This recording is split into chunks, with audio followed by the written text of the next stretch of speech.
it's gonna sound right to y'all now, but it's just a song natural born.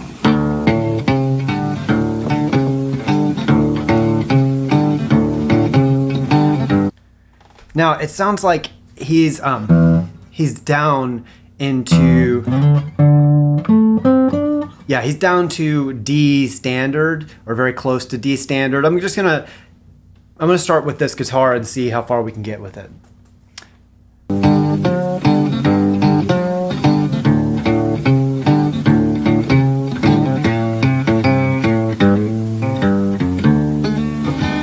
You too slow, boy, I think.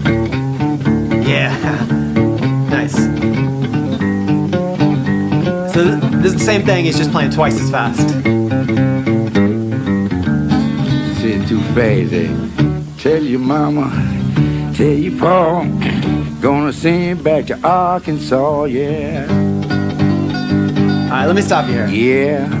All right, so that first couple verses that he's playing, he's just playing the instrumental guitar. Let's go through those parts first.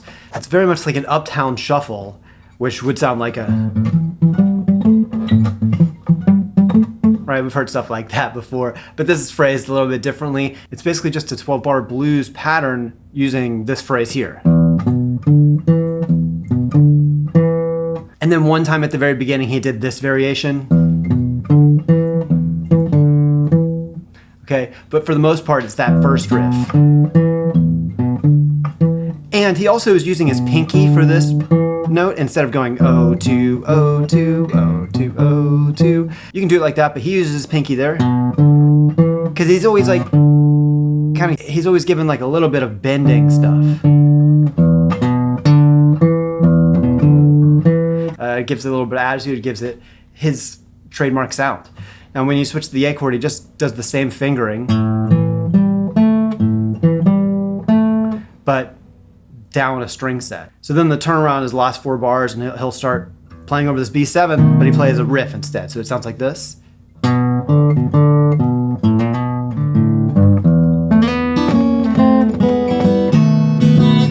Okay, and then that's where it starts everything over again.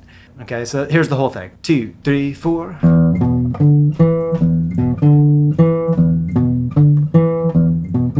A, back to E, turn around,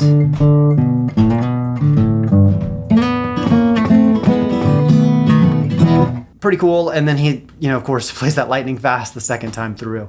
Now I'm going to switch my guitars and see if I can do the rest of the lesson in a D standard.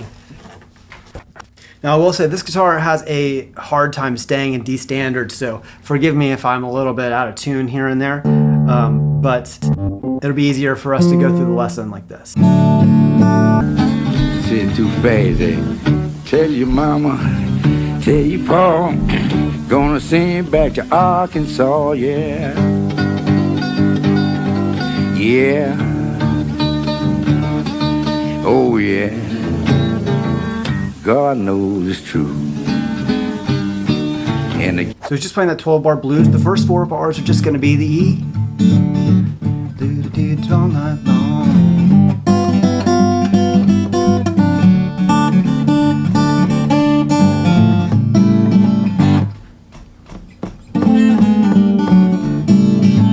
So he plays this literally exactly the same in this song and several other songs.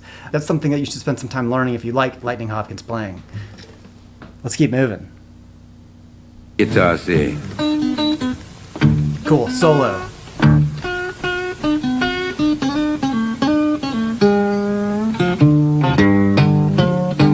And back into that. Let's back this up and check the solo out. Now, this is something that Lightning does a lot also too. On the first 4 bars of the 12-bar blues, the last bar before it changes to A, he'll add some extra beats there to create some tension before he changes to the A chord. And he does that on a lot of his songs.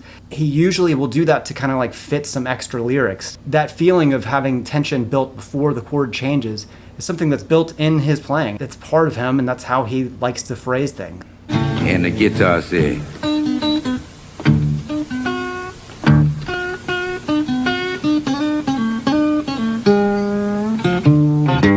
Hear how he's adding some extra space? So this third time through, after he plays,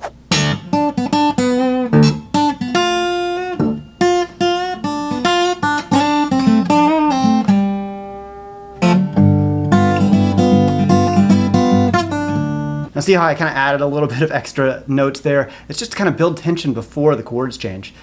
Yeah. So he goes back into the main theme. A little variation there. Instead of just going, he does a double. Before he goes into the turnaround. See that girl with the red dress So verse on, 2, he's going to keep singing. Bet she love you all night long, show now. She can. I ain't lying. One more time. This is a phrase he's done in a lot of songs too. So it's a turnaround phrase he'll put at the end. So we play the B7 chord over it.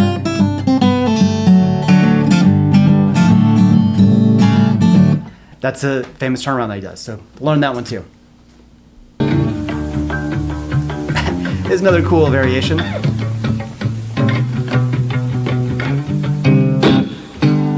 Again, he adds some extra time there to create some tension before he moves to that A7 chord.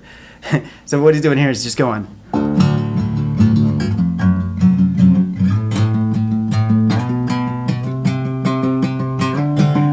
He's adding extra time there.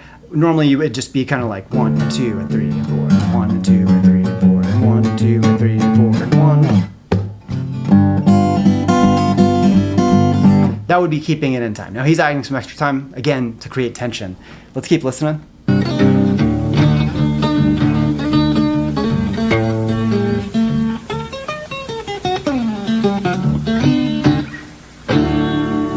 Awesome. That is an ending that he does often as well. That's kind of like a trademark Lightning Hopkins ending. Let me show you that one.